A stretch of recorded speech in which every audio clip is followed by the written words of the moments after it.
Y es que teta, allá donde vas deslumbras, estás guapísima. La verdad, o sea, yo nunca había visto a una novia más guapa.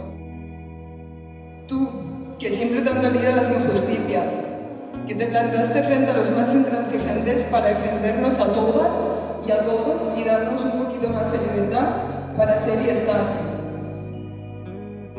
Tú, que no dudaste ni un segundo a la hora de meter el brazo en la boca del lobo para que hoy nuestro Pepito pueda estar corriendo feliz por aquí. Y para esta aventura no podrías haber elegido un compañero mejor. Marc, el domador de fieras. Yo 24 años y digo la verdad, no había conocido a nadie que la complemente tanto como lo haces tú. Así que gracias por entrar en nuestras vidas. No solo haces más feliz la suya, sino que también haces un poquito más fácil las nuestras.